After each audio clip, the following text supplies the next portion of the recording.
నమస్తే. Welcome to Suman TV. నేను మీ యామిని. ప్రస్తుతం మనతో ఉన్నారు ప్రముఖ ఆధ్యాత్మికవేత్త, గురుస్వామి డాక్టర్ బ్రహ్మశ్రీ రాజన్ నమూద్రి గారు ఉన్నారు. గురుగారితో మనం మాట్లాడదాం. నమస్కారం గురుగారు. నమస్కారం అమ్మా. గురుగారు ఇప్పుడు క్రోధినామ సంవత్సరం కాబట్టి అసలు కేరళ పద్ధతిలో వృషభ రాశి వారికి అసలు ఏ విధంగా ఉంటుందండి ఈ రాశి వారికి? తప్పకుండా ముందుగా శ్రీ మహా గణపతి దేవతోభ్యో నమః. చూసే వీక్షబంధులకి నమస్కారం. అందరూ బాగుండాలి, అందరూ అష్టైశ్వర్యాలతో ఉండాలి.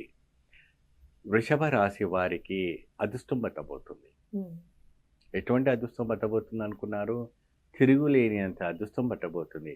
ఎప్పుడు చూసినా కష్టాలు దుఃఖాలతో బాధపడేవంటి ఈ వృషభ రాశి వాళ్ళకి ఈ క్రోధినామ సంవత్సరం అంటే మనకు బెయిల్స్ మెసేజ్ ద్వారా రావటం ఏంటంటే క్రోధినామ సంవత్సరం అంటే దానికి ఏంటంటే క్రోధంగా ఉంటుందా, కోపంగా ఉంటుంది. చాలా ఇదిగా ఉంటుందా, కొద్దిగా వికృతిగా ఉంటుందా, ప్రకృతికి ప్రళయం రావడానికి ఏమైనా ఛాన్సెస్ ఉందా అప్పుడే చాలా వరకు కూడా నాకు మెయిల్స్ మెసేజ్ లాగా వస్తుంది. ప్రకృతికి ప్రళయాలు రావటం కానీ అటువంటి అని ఏమి జరగకపోవచ్చు. కాకపోతే ఏంటంటే రాశుల పైన ప్రభావం ఏమైనా ఉంటుందా అనేసి కూడా చాలా వరకు కూడాను కొంతమంది సందేహపడుతూ ఉంటున్నారు. ఈ క్రోధనామ సంవత్సరం అంటే ఇది వచ్చేసి సంవత్సరానికి సరిపోయేటటువంటి నామాలు. ఈ నామాలను అడ్డం పెట్టుకొని అనేక రకాల వాళ్ళు ఎంతోమంది రకాలమైనటువంటి వాక్యాలు చెప్పినా మీరు మోసపోవద్దు, మీరు మాత్రం మిస్ అవ్వకూడదు. నేను చెప్పింది మీకు 100% పరమ సత్యం. మీరు ఈ ఒక్క పని చేస్తే అదృష్టం బ్రహ్మాండంగా మిమ్మల్ని పట్టబోతుంది. మీలో ఉన్నవంటి ఏ నక్షత్రాలైనా కావచ్చు, ఎన్ని పాదాలు ఉన్నా పర్వాలేదు, ఏ రంగాల్లో ఉన్న వాళ్ళైనా ఈ ఒక రాశి వాళ్ళు ఏమా ఈ క్రోధనామ సంవత్సరంలో చాలా అదృష్టం పట్టబోతుంది.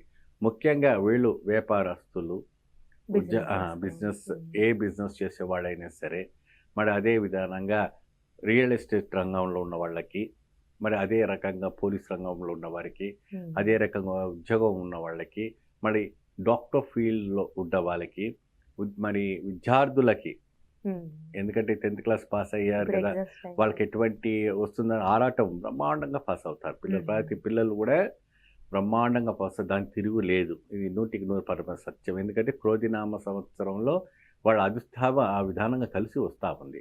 ఈ రకమైన ఒక పని పూజ చేస్తే మీకు అదృష్టం పట్టబోతుంది.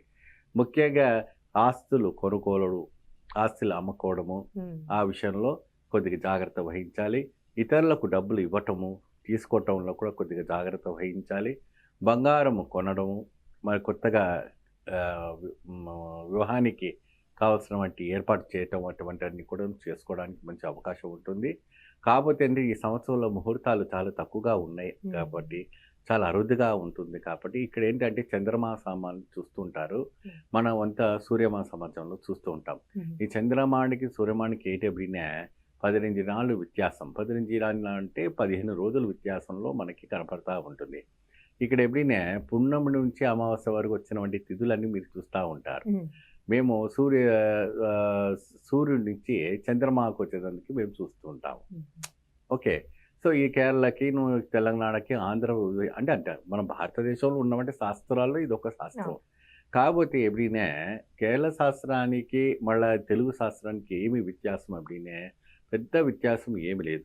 ఒకటి, వీళ్ళకు మహా అద్భుత జాతకం పట్టబోతుంది. ఈ ఒక పంచాంగ శ్రావణ ద్వారా మీరు ఈ ఒక చేస్తే, ఈ పూజలు చేసినా, ఈ యొక్క దానం చేసినా, ఈ యొక్క కార్యక్రమం చేస్తే అదృష్టం పట్టబోతుంది. ఎప్పుడైనా ఈ వృషభ రాశి వాళ్ళకి ప్రత్యేకమైనటువంటి ఎరుపు రంగు వస్త్రాలు ధరించుకొని గోధుమలు దానం చేయటం వల్ల కూడా చాలా లాభదాయకమైనటువంటి సూచనలు మనకు కనబడతా ఉంది. ముఖ్యంగా ఇంకొక విషయం, ఎప్పుడైనా ఆలయ దర్శనానికి వచ్చేటప్పటికి ప్రత్యేకంగా మీరు ఆంజనేయ స్వామికి ఆలయ దర్శనం చేసుకోవాలి. ఆ ఆంజనేయ స్వామి ఆలయం అంటే ఎప్పుడు మంగళవారమా శనివారమా వినే వీళ్ళకి మీకు డౌట్ వస్తుంది. లేదు మా సంవత్సరం పొడుగునా మీరు పోవాల్సింది అమావాస్య రోజున. అమావాస్య రోజున ప్రత్యేకంగా స్వామికి జిల్లేడు ఆకుతో మాల వేసి స్వామికి వడమాల 108 వడమాల మీరు వేయాల. వేసిన వారికి వృషభ రాశి వాళ్ళకి చాలా అదృష్టం పట్టబోతున్నది. అక్కడ మీరు ఎంత మాదిరి దీపం పెడతారు అప్పుడే ఒక మట్టి ప్రమిదలో ఒక బట్టలో నల్ల నువ్వులు అప్పుడే మనకు దొరుకుతూ ఉంటుంది ఏమా.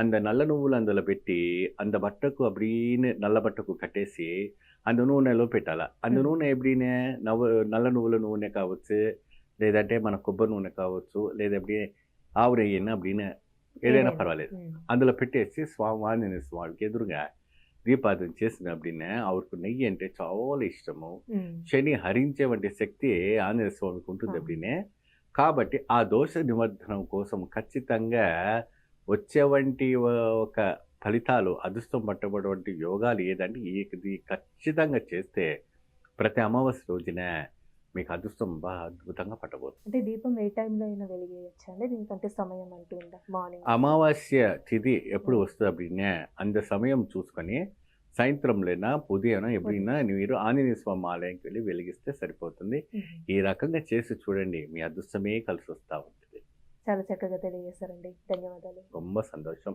సర్వే జనో సుఖినో భవంతు